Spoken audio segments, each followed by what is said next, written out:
in the past month or, well, in the past year, we've been involved with School 16 initially because they had closed it and then we're going to ship the kids across town, and we didn't agree with all the reasons they picked to close it. It was maybe exaggerated a bit. Anyways, we succeeded in getting the board, thanks to Mary helping out, to agree to bring it back and renovate the school. So it's got about $10 million earmarked for renovation, and it'll be 2015, I think, before it reopens, unless we can move something up. I think it's going to be later than that. You think it's going to be later than that? Unless there's some pressure and, I don't know, unless there's a change in course, but I've advocated for it to be as early as possible. Mm-hmm.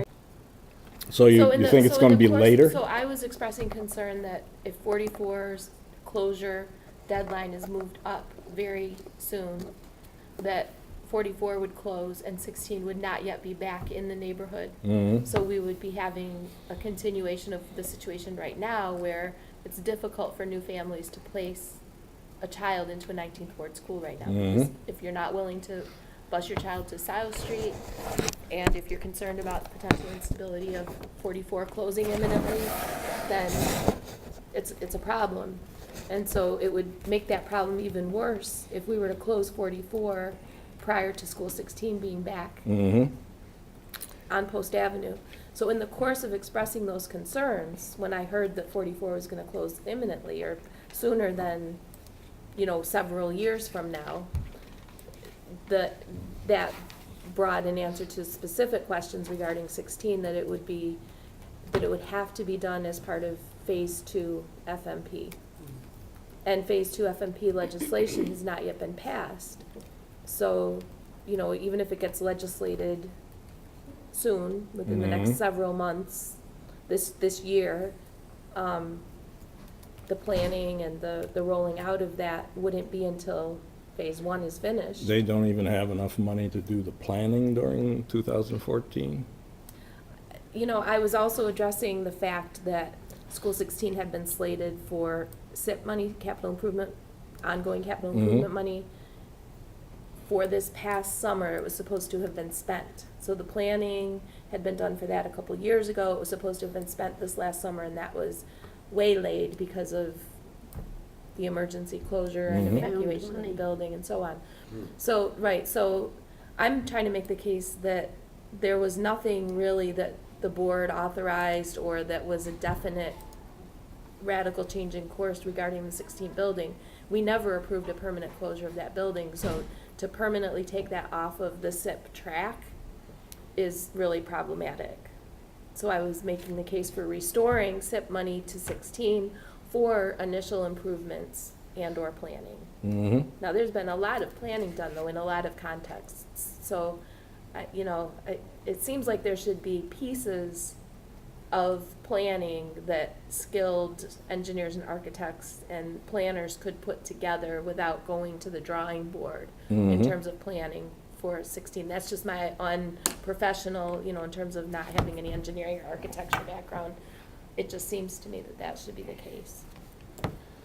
So that's where the answer from the administration lies, and as far as I can tell, I'm the only one from the board who's really expressing concern about the distant future renovation to School 16 and return home. How distant are we talking? Well, like I said, Phase 2, they're saying that all of the work would be done in the context of Phase 2 of the facilities modernization plan. Phase 2 hasn't been legislated yet. Phase 1 is just really getting rolling. So I think we're talking years, If not 215, what are we talking, 216, 217?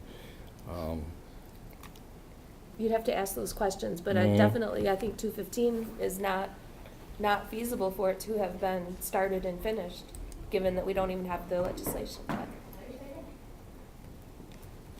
Yeah, what's SMP? FMP, Facilities Modernization Plan. Oh, thank you.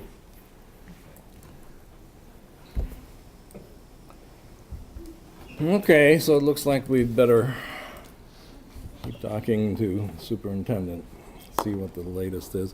And as far as School 10, which people are still there, but nothing's been, I haven't heard anything in terms of how many dollars they think it's going to take to renovate that and when that would be. That falls into the same bailiwick as 16. Except that there's current SIP money that's been allocated for Mhm. 10, so there's some SIP money available. Now, yeah. Facilities modernization. No, CIP is capital improvement, Oh, so okay, it's, thanks. it's like the ongoing money that's used to renovate schools from year to year. And each year, there are a number of schools that are I got you. in that Yeah, bowl of being worked on. thank you. Now, the biggest problem they had at 16 was the heat in some of the classrooms, especially the upstairs classrooms. Has anything been kicked around of at least starting back with preschool and kindergarten and early grades and building it back up? They're not talking in that level of detail. They're saying it's, Far off. yep.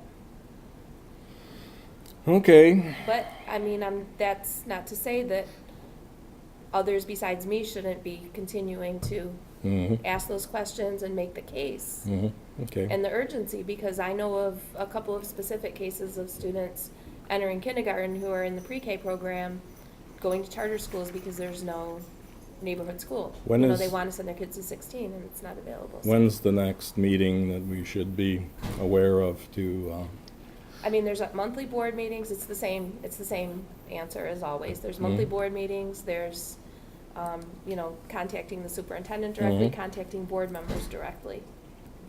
okay. All righty, so we won't count our, Can't turn your back. Can for you a minute. turn your back for a minute there? Slip it forward. That goes around. Yeah, and tomorrow just walked in, and your name, sir? Bruce Dunn. Bruce Dunn. Yes. Delighted to have you here. Thank you. You'll be able to add your name to the list, because Okay. Dan should be on there, but... Well, we might as well get started with the presentation that Robin Dettman is going to do about his work with School 33. He was a facilitator in helping turn that school around, getting the principal and the teachers to reorganize things. So I'll turn it over to you. Okay, well, I won't do it in the chronological order that I gained the information as I began to work with 33 School, but because the purpose that the superintendent, Manny Rivera, had in terms of bringing me over there I didn't discover it till later in the process, but basically the State Board of Regents field service team had told Manny that they were shutting the school down, they were decertifying it, it was no longer gonna, because the performance was so bad and the environment was so poor over there that they just said, this is it, this is the last year. And it was 1995, and I'd been active in the district on many levels, and my two children went to school in the city school district, and I got involved with the schools they were attending, and then I got involved with things on a district level, and got involved with parent organizations, got involved with some of the committees that the Blue Ribbon Task Force. I don't know if anybody remembers that, but that's where the Center for Governmental Research pulled together some brain power in the community, and they invited me to be on that committee. I was involved with the Center for Governmental Research when they were here during the early 1990s until about the mid 1996, 97, 98. I think they were gone by that time. But they'd come up from Washington and located up here for that period of time, thinking that a lot of good things were going on in Rochester. They wanted to be part of it. They wanted to contribute. So that was going on at that time, and I had felt that there was an answer to the question that everybody continues to have: why can't we turn these schools around? Why can't we help create an environment where the children can learn, or at least be more successful than they had been? So I challenged Manny. I said, let me work with the worst school in the district. I don't want to go to a school that's doing okay. I said, give me an opportunity to work with a school that is just, you consider to be the worst performing school, the worst environment, whatever. So in the middle of May that year, he called me and said, okay, you've made a believer out of me. Here's a school, 33 school, here's the principal's name. He knows you're going to come over there. And so I went over and introduced myself and started the process. And what I do in my work is, first thing I do when I'm working in a new project is to just observe and ask questions. So that's what I did. I went around the school, and the first thing I did is I went in the main office to let them know I was there, that I was there to meet the principal. And there were chairs lined up all along the wall, all the way from the entrance all the way to the principal's door, with students sitting in there. So I asked secretaries, what's going on with the students? Oh, they're discipline issues. They're here to see the principal. And there were other administrators in the school. He wasn't the only administrator, so that was kind of curious that was going on. And then eventually he took me around the school, and I looked at the inside of the school. I'd already walked around the outside of the school, looked at the graffiti, broken windows, and things like that. So I got a sense of the environment. I didn't know at that time that the Board of Regents had told them they were going to shut it down. He didn't tell me that. But it didn't matter to me. It was what it was, and I was going to work with the people that were there. And so I met with the school-based planning team to assess their school improvement plan, where they were in the process. And it was still fairly early in that process of schools developing their school improvement plan. So, although I think it's still this way today, that there's schools that don't understand what a school improvement plan really is designed to do and how to create that plan. So, but back then it was something that was pretty common, that the schools had no idea of how to put it together, and they were just trying to learn how to work together as parents and teachers and administrators, sitting at the same table and learning to have the same agenda. So that's the reason I was also working with 44 schools shortly after that, just on their school-based school improvement plan, because they were dead in the water. They were not going anywhere. But anyway, so back to 33 schools. So that's the environment that I came into. They had an outline of a school improvement plan, but they were afraid to present it to the staff and to the parents, and there were community people involved as well. They thought the morale was so bad in the school, they just thought that whatever they put out there, they were going to get lynched. So they'd stopped basically where they were. So my recommendation was to put that out as a straw proposal to the faculty and the parents, and by the entire community of the school. And they had the school improvement plan broken down by areas, so they could decide which area they felt they had the best expertise and so forth. And principal called a meeting of everybody that I just mentioned in the common room, and it was filled to capacity. And then the principal, I thought he was going to make this presentation, what they were going to do, and instead he introduced me and told them that I was going to tell them what we were going to do. So I was fine with that. So the first thing I did, and this is something I've always felt ever since my children started in the city schools, was that this is not a bad school district. There's problems in the fact of not understanding issues that students had. I mean, just a lot of things like that. But in terms of the fact that there were students that were being successful in the city school district. They were graduating. They were going on to get advanced degrees. So it wasn't that nobody was being successful, but unfortunately, the majority turns out weren't being successful, so, but the fact that some were being successful, that meant that there's other issues involved other than just instruction. So that's basically the philosophy I took when I went over there, and that, so the first thing I did was tell the teachers that I believed in them as educators and that they believed that they got into the education profession because they wanted to see children succeed. That was my assumption.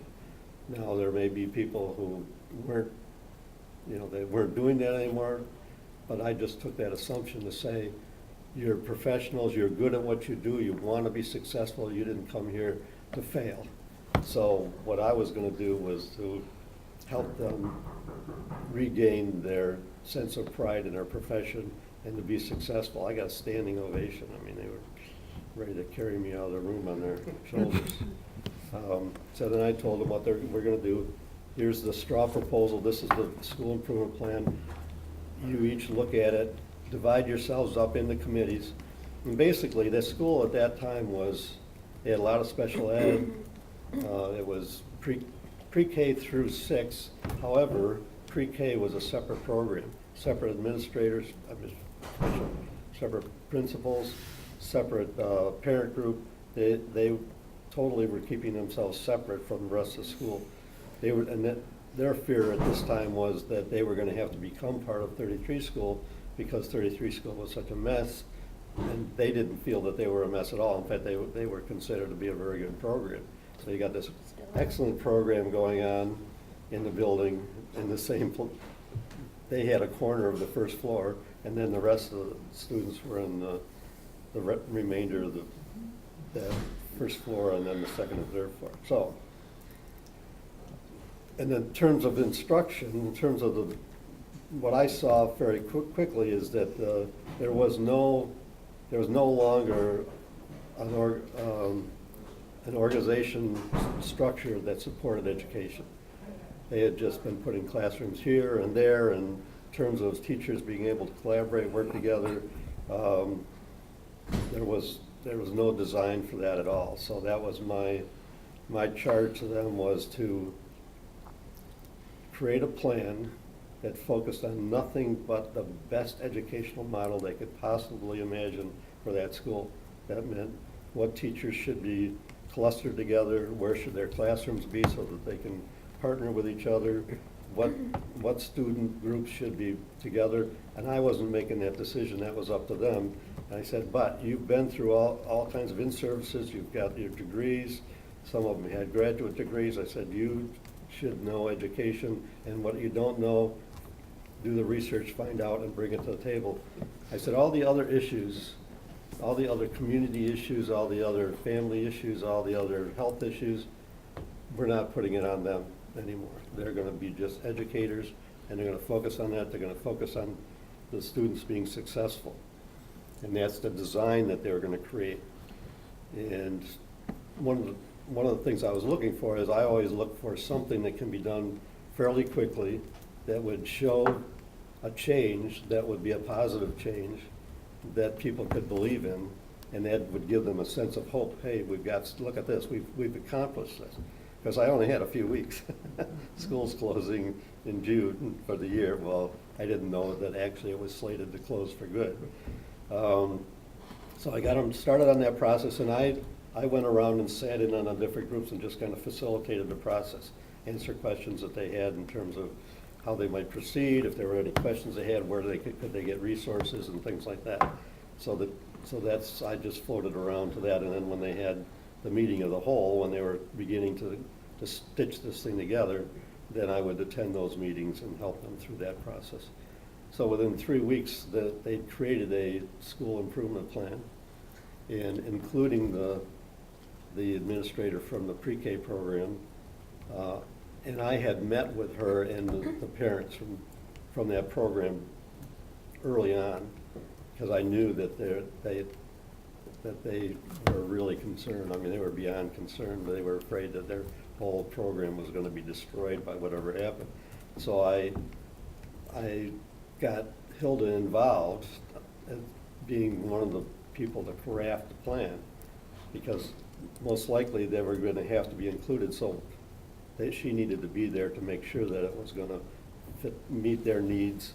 And also, she had a lot of skills, and she was doing a very good job in the pre-K program, and I felt that those skills would really help 33 school. So we put together this plan. The school community agreed this is what we should do, and basically what it was is, to start with, was to move 24 classrooms, completely reorganize the school, and around a very solid education plan for all the students. Where should these kids be? What teachers should be working together?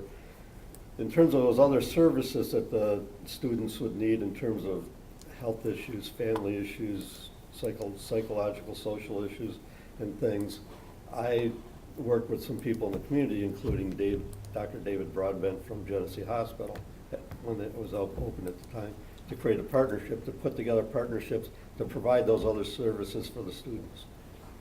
With the plan being that as that was put in place, and it was done at the same time that they reorganized the school, they identified a process so that there would be an access point.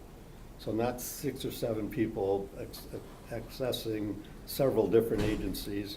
All those agencies would access at one point, so that if a teacher has a student or students that had needed other services beyond what they're providing in terms of instruction and interaction in the classroom, that they had a person they could have this student work with to be assigned to all these other services that were put in place. And part of it was that they put in a full-service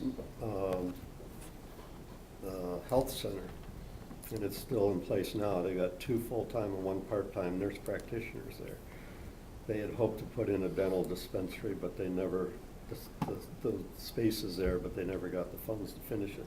And it's funny because it turns out that Ralph Spezia was doing the same thing at 17th school, and we didn't know what the other one was doing, but they were pretty much very similar models.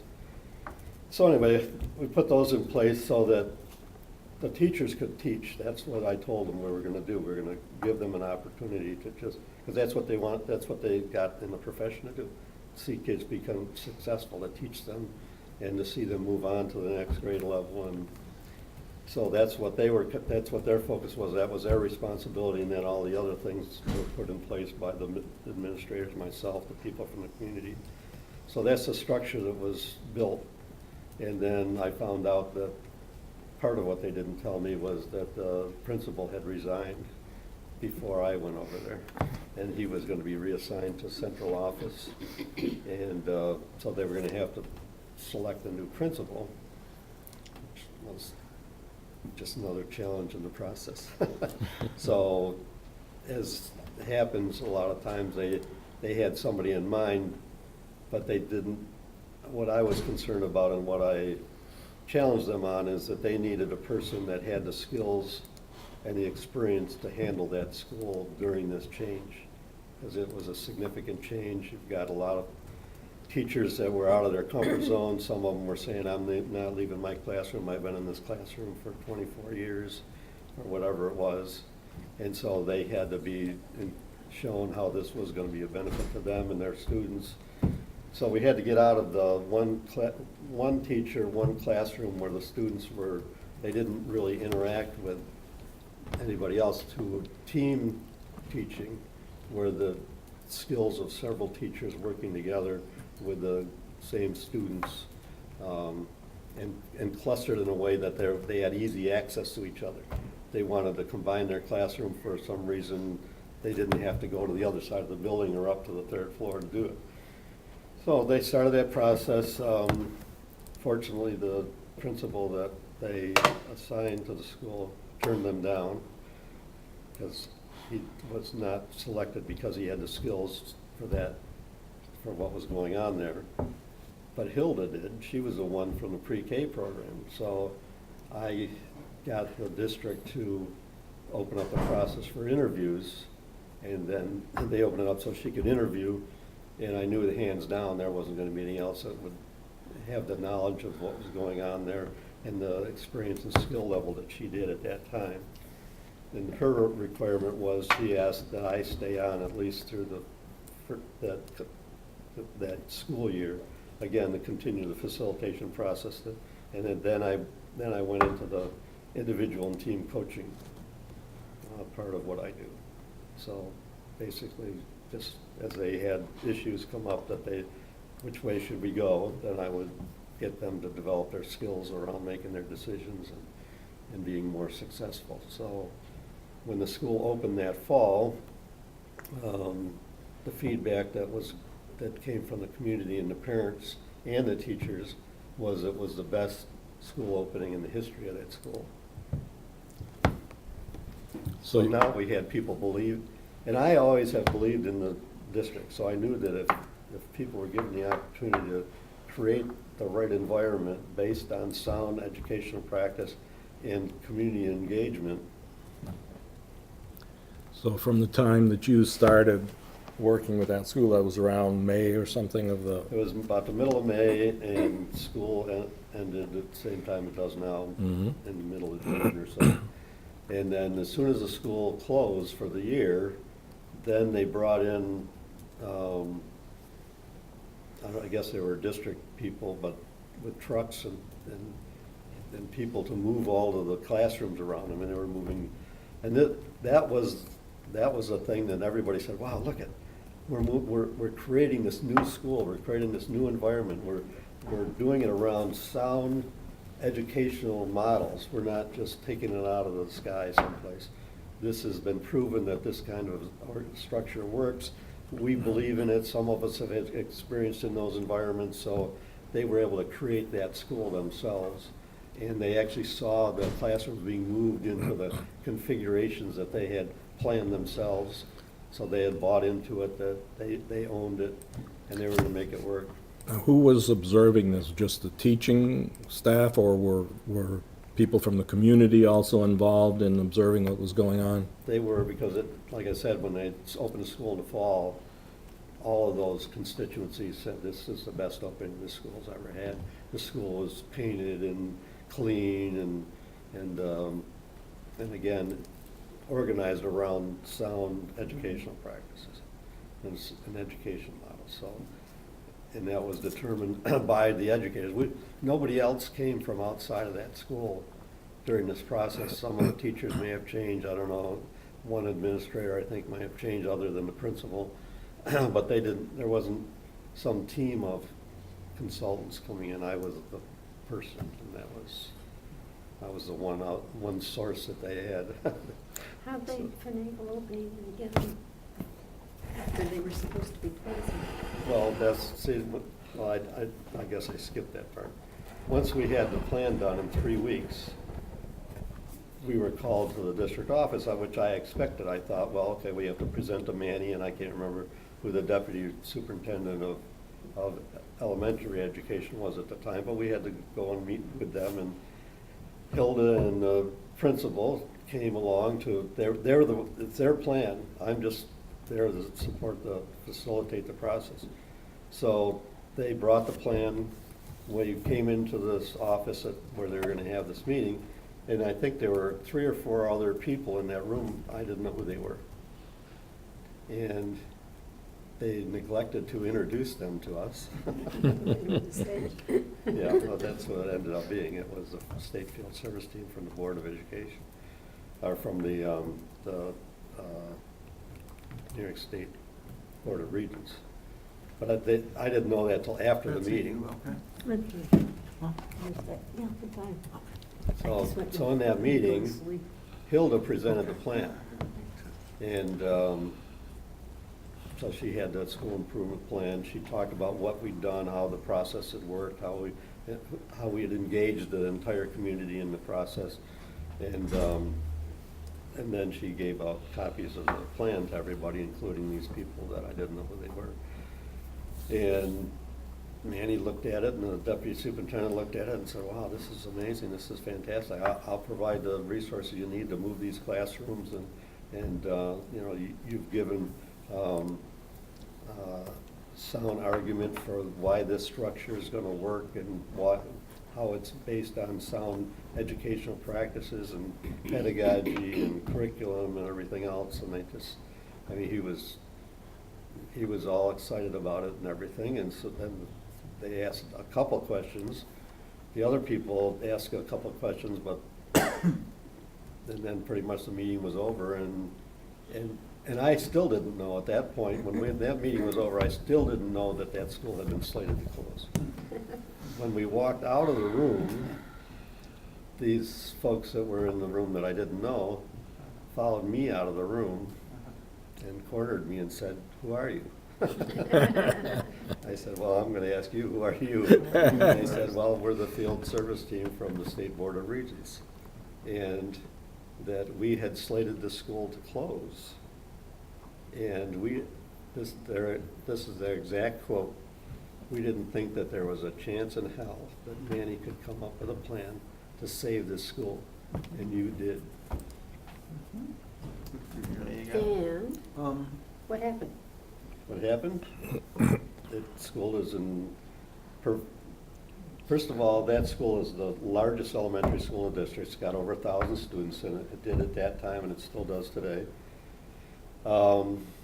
The performance, if you look at the numbers in reading and math and the ones that are tracked, it's in the top third of the district.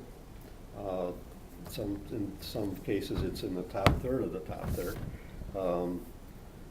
They changed principals about a year or two after I was involved, and Larry Ellison came in, and he's been the principal ever since then, and he's pretty much continued the programs that were in place at that time, upgrading them and updating them as more research was done in terms of practice that would make it even better than it was. Northeast area neighborhood development office is involved. That's the neighborhood group, and they're very active with the school, and they've got a PTA there, an active PTA, and in fact, they had a meeting for New York State it was the Children's Defense Fund, which is a national organization, and they had a local, there's a state organization that's affiliated with them in some way. They had a meeting at 33 School a few weeks ago, and I had not been back to the school until this year.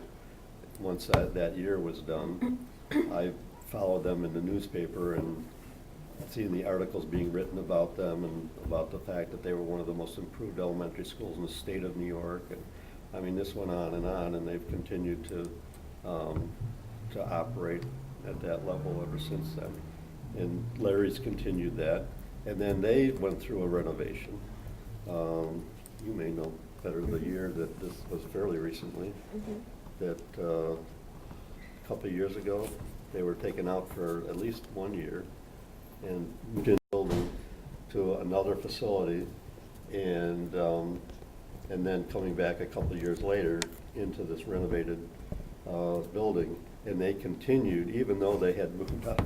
And it was amazing. I talked to the parents this year and asked them about what was it like. Well, this move, it was it was difficult, the fact that the students had to go to this other building. It was the fact that it's not in the neighborhood anymore, but that the focus on the students and their performance and the support that they needed and everything continued through that whole time.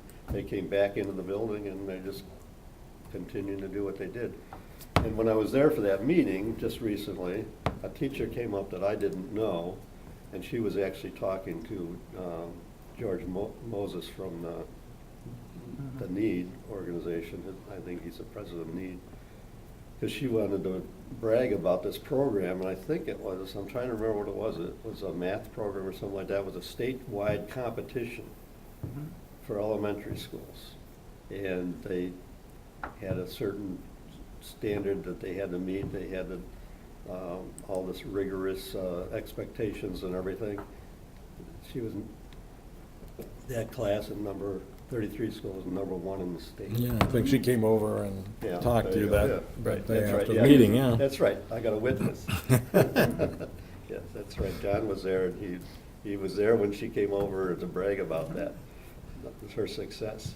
So they continue to be very successful. I mean, there's still things that have to be addressed, but they're definitely on track. So, yes. 2 questions. You mentioned something about an administrative something before, when you got there initially, that they felt that they were doing fine. No. That they were in a corner of the building or Oh, something? no, that was a pre-K program. Oh. Pre-K. And they were doing fine. Yep, they were separate from the rest of the school. I see. They had their own principal, basically their own parent organization, and they pretty much locked themselves away from the rest of the school. And so you brought them in? Well, it was pretty much a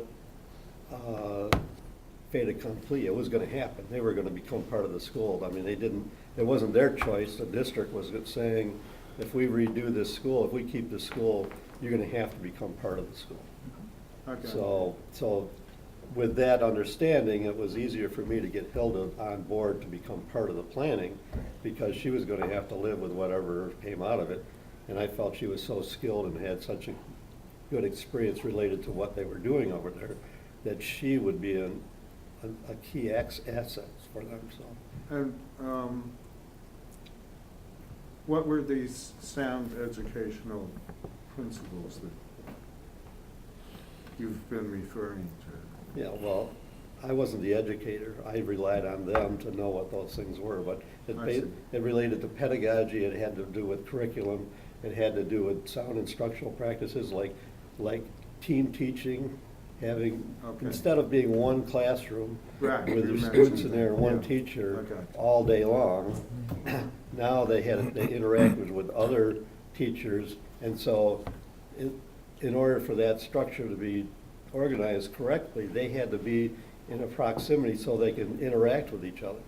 The way that it was before, it was Right. impossible, Right. because you'd have a first grade class on this floor, and then up 2 flights on the other floor is another first grade class, and if they had planned on teaming those teachers, how could they do it? Yeah. They'd have to be going all over the school. So, sorry, I didn't give it more detail. Okay, thank you. No, With the situation like we have with School 16, which is over at Freddie Thomas right now, and heaven knows when they're going to get back, as we find out here, we certainly would want to make sure that when it gets back here that gets off to a good start, but what can we do while it's there is one of the questions that. Well, you have the community involved. Do you review the school improvement plans from schools and the? We haven't yet, no, They call it something else now. What do they call it? It's not the school, it's still a school improvement plan, but somebody said they changed the terminology. But it's still the same thing. It's a school improvement plan. And there's Comprehensive education plan, yeah, something like same that. thing, Mhm. same. So, and they're all divided up the same way in terms of what has to be addressed. Mm-hmm. Now, each school can decide how they're addressing those things and at what point they are in that process in terms of if it's, I'm trying to think, some of it has to do with staff development, some of it has to do with curriculum development, some of it has to do with raising the performance in a particular area. Whatever it is, they determine what's their approach. What are they going to do about that? Are they going to do in-service training for the teachers? Are they going to do some kind of a structural reorganization to create team teaching or something? Whatever they decide. And again, they should always be looking at best practice. In terms of what that is, educators have access to information from all over the country. And they can look at research from all over the country to say, who's doing the best job in teaching math to 3rd graders? whatever it is. They can find that information, it's readily available, and then they can access that. They, at that time, at least, I don't know what budgets being what they are, but at least some people could travel to those locations, go to conferences, bring back that information, then teach other people. And like I said, I'm connected to the teacher center here. I've worked with Susan Goodwin and Gaia Shakes, and I'm trying to remember the other woman's name, but they're doing in-service all the time in different focus areas that the district and the teachers feel are important, whatever they decide it is. And so ongoing, that training, that education, that training can continue on. So look at the school improvement plan, and it's based on current assessments. So it could be, I mean, the assessments come out every year, and it says the school's performing at this level in this area, and this level in another area. And then they take that and they apply it to their school improvement plan. And each year then, they go back and they review it, and they say, okay, last year we said we're gonna improve our reading scores by so many points. And so how did we do? Did we achieve that? And if whether they achieved it or not, then they need to look at it and say, why did we get the outcome that we got? Was it because we did great training and that's why things improved? Or is there some other reason that we didn't anticipate that caused us to improve? Or why did we fall backwards when we did all these things that should have worked and now we didn't? So that's part of the evaluation. Every year they go over that school improvement plan, and then they write another one. They update it. They say, okay, we're making progress here, so we need to continue that, whatever program we used last year. How much of an issue did you have with getting people to work with you on this? How much pushback did you get from the administration at 33? Well, They didn't have much option. They were or- in a bad place, Yeah. so anything was good. And again, my approach is always to celebrate them as professionals. Mhm. And just by doing that, they know I'm on their side. I'm not there to beat them up. I'm not there to punish them in any way. I'm not gonna bring other people in to replace them unless they prove that they're not up to the task. And we're gonna give them an opportunity to be up to the task. We weren't just gonna pull the, it wasn't an automatic thing. You're out of here because the school hasn't been doing well. Well, let's see. Let's give you a chance, because now we see what these issues were. And it wasn't because you wanted to fail. It wasn't because you're not good teachers. We were asking you to do things but never taught you how to do those things. Like, how do you write a school improvement plan? How do you change your environment? See, none of them had any training in change management. So when you're trying to do change management, that involves all of your constituents. It's not just teachers and administrators, but that means you've got to communicate with the community people, the parents, get them on board. What's their role going to be to make this happen? 'Cause again, my philosophy about education is it's a community activity. It's not just teachers, it's not just administrators, it's not just the parents, it's all of them plus the community. So they all have to be involved. What interaction and, how did this play with the teachers' union? Because it seems like you must have had a lot of meetings at times that people normally wouldn't have been getting together. I always carried a copy of the teacher's contract with me. I knew it front and back. I always read it. I knew more about it than most of the teachers did, because not a lot of teachers read their contract. It's online if anybody wants, so you just look at Rochester Teachers Union contract, and the whole contract is online. So anybody can access it. So you can go online tonight, and if you want to read 170 some pages of contract language. But the good thing about it is it tells you what they've agreed to and what their limitations are, what they're not going to do. And so whenever we were in any kind of discussions about changing hours or responsibilities or anything like that, then we would just look it up in the contract and say, okay, what did you agree to? Is this going to fit in the contract? And where it didn't, we look and see, is there language here that allows flexibility, because there is. Some people, a lot of people don't know that. They think, oh, well, this is the contract, is a contract. They don't have any flexibility. They absolutely do, and they've agreed to that. And Adam was on my side. I mean, I did an awful lot in the district, and I'd never had pushback from the union leaders whatsoever, because they knew that I had that contract, and I was not gonna violate their contract. At the same time, I was gonna hold their membership accountable for that contract. If that's what they agreed to, they can't tell me they're not gonna do it. And so they respected me for that. They didn't, I wasn't just shooting from the hip or coming in and trying to tell them that they could or couldn't do things without the fact that Now, the whole plan for the reorganization was done before the end of school? yes, it was done within about 3 weeks. Okay. And the work that was done over the summer was shifting the classrooms Shifting around? the classrooms, and then and then the fact that now they were gonna do all this team teaching, they had reorganized how the faculty was gonna interact with each other, who they were working with, how it was written in their school improvement plan to execute that. So over the summer, that's what they did. They had, because there are hours for in-services and staff development, so we just fitted into how the contract would allow that to happen. And the teachers and administrators spent time in groups. They organized themselves around the other administrators, which they hadn't done before, and then created basically education teams. I think it was by grade level, so the first pre-K through third grade in one group and 4, 5, and 6 in the other group, or something like that. And then they would meet together, and then they would just determine how they were going to roll out the plan and be successful going into the coming year.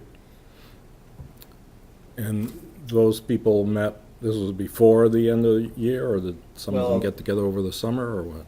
They met over the summer, most of it, not very much at the beginning of the summer, because their hours had been used up, but there was time for in-service before school opened, and that's how the principal ultimately organized it. And from the time the plan was written until the end of the school year, they were finishing up with their classes the way that they were. They didn't start any reorganizing at that point, because it would have just caused more chaos. And once the school year was done, then they started the process of moving these classrooms, and the hours that the teachers had in terms of the close of school, and they have a few days when they're still expected to be there, they spent that time with their new classroom space. And they weren't able to complete all that they wanted to do with their classrooms because they didn't have enough time, but they knew that that's one of the things that was expected when they came back in the fall. Now they knew their space. They had to come up with a plan how we were going to make this space work for what we're going to accomplish. So it was all in place. It was orderly. I didn't have any fights. I mean, I had a few heated discussions at a couple of points, but. Okay. Well, it's very interesting. I hope we can implement some of that with School 16, and I haven't seen enough of what's going on at 10. It seems to be working pretty well from what I understand. Yeah, and one of the things I would encourage the community and the parents, and for all the schools in the district, is be familiar with the school improvement plan. Be familiar with the contracts, because you get into these discussions and you have people that are saying that the teachers aren't allowed to do this or aren't allowed to do that, and they're wrong.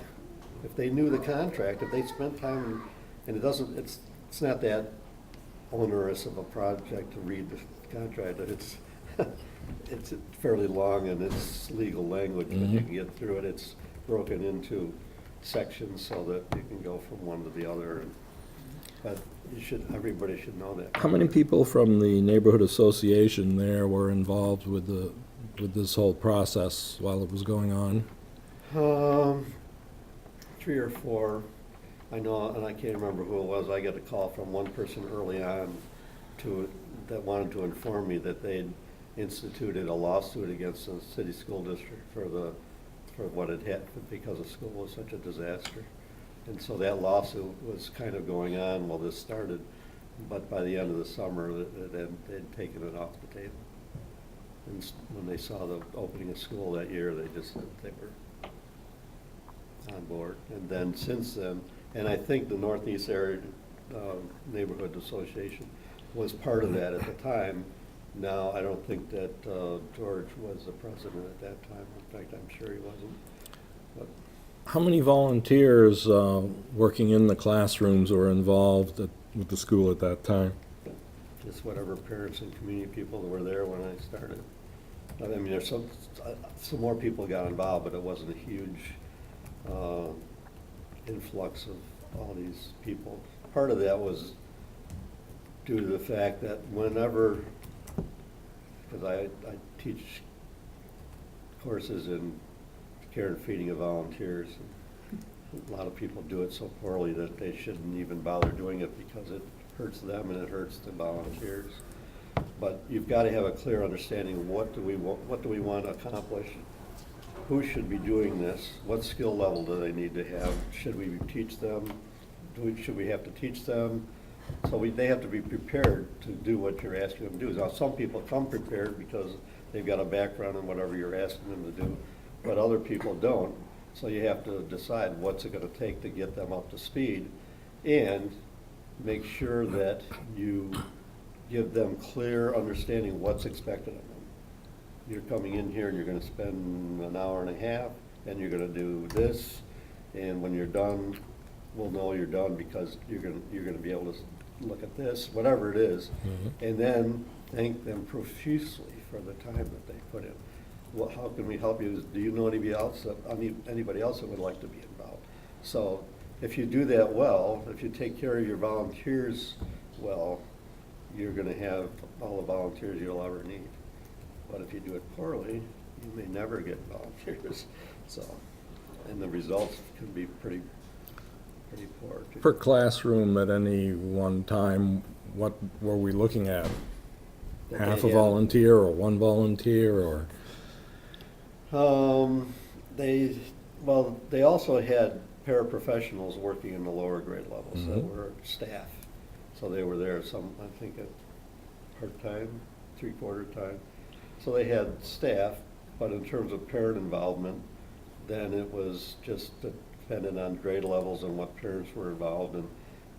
That's something that they worked on developing, was more parent involvement, and they have a strong PTA now, and I met with the PTA a couple times this year. I'm a member of their PTA, so I go to their meetings.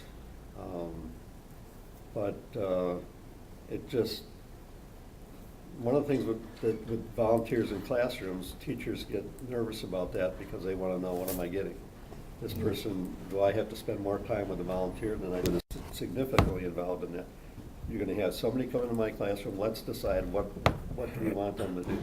How is that going to help me? And how can I support them so that, but at the same time be able to teach my class and take care of my students? So it's a whole different ballgame. But it's a great resource, but it's got to be done well. It can't be just, well, let's go out and recruit 16 volunteers, put them in 16 classrooms. Oh, hello, Miss Johnson, here's your volunteer. What do you want them to do? You know, Sure. That all has to be planned. In fact, it should be part of the school improvement plan. It should be written in there as well. Okay. So, Any other questions or thoughts or? It's been my experience with my children at 16 school that in most cases the individual teachers would recruit from their classes parents or grandparents to come in, so that they had not only a say in what they were getting, but they also knew them in many cases. So it made for a nice, easy transition to the classroom. And I didn't see any teachers at 16 that were unwilling to do this.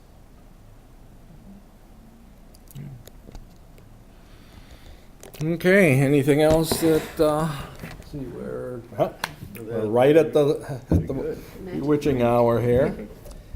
We agreed we'd clear out the place by 7 o'clock, so I guess, as far as days, we had at least 6 people call and say they couldn't make it today, but they'd like to be part of this in the future. Is a different day better for some people, or?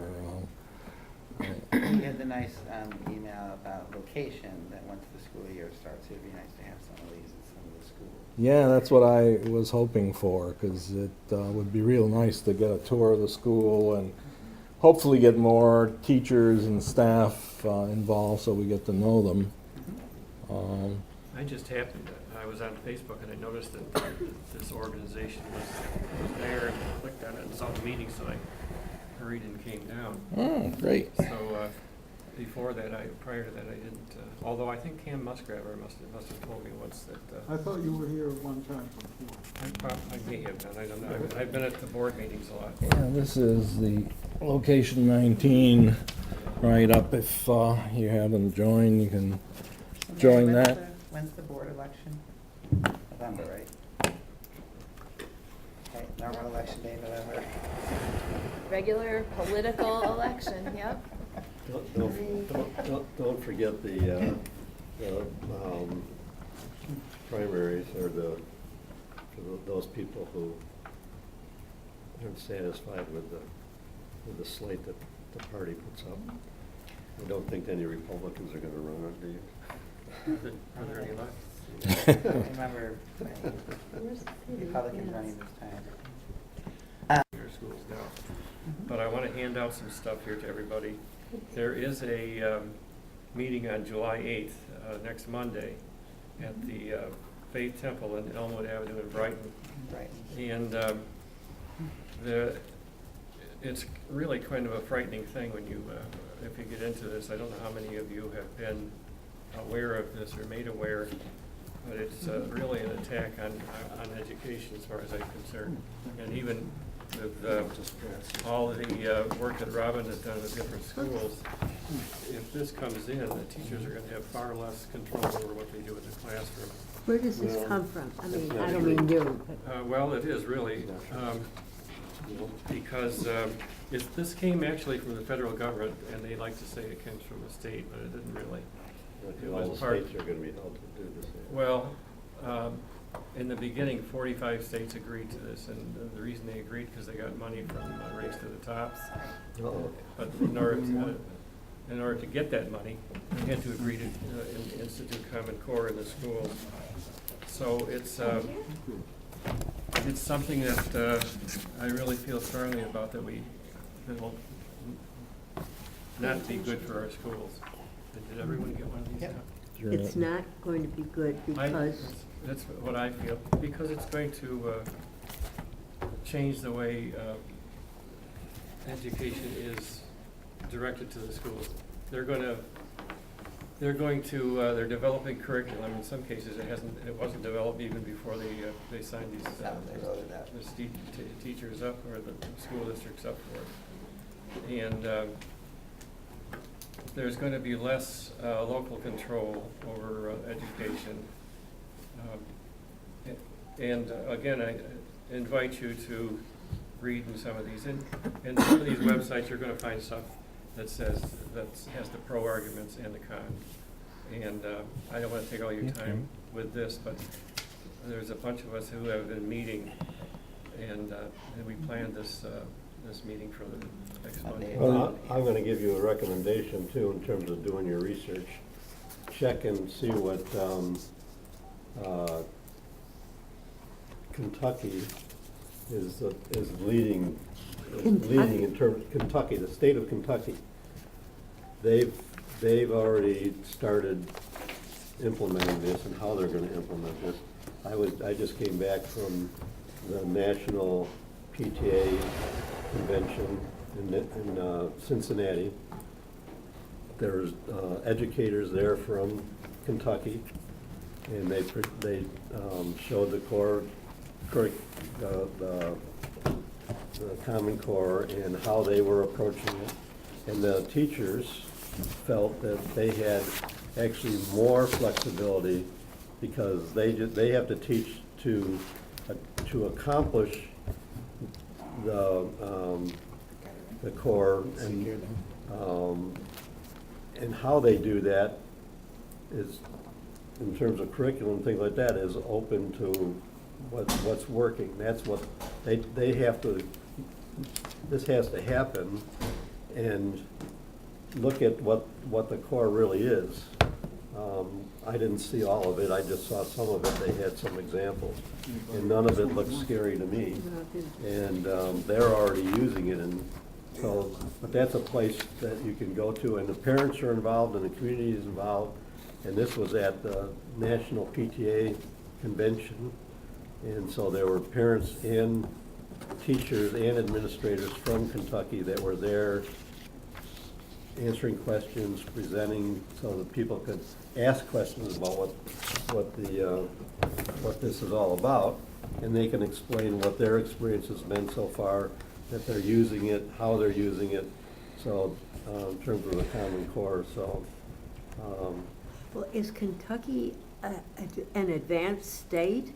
I mean, I didn't think so. I'm some sort of- people don't And, think and with all due respect, the National PTA is not necessarily representing, it definitely is not speaking for me as a parent, and it's not necessarily, it's definitely not representative of the vast majority of city school parents and urban parents in general. The National PTA has been actually taken a position and has got funding from the Gates Foundation and from others who have funded the advent of the Common Core. So you have to really follow the money when you're looking at these questions. And it's interesting because there are people from like the extreme right, sort of like like an extreme libertarian perspective that are anti-government, scared of the government, think that the government is evil under all circumstances, who are critical of this. And I couldn't be, farther from that political position myself. I'm from a much more left socialist type position.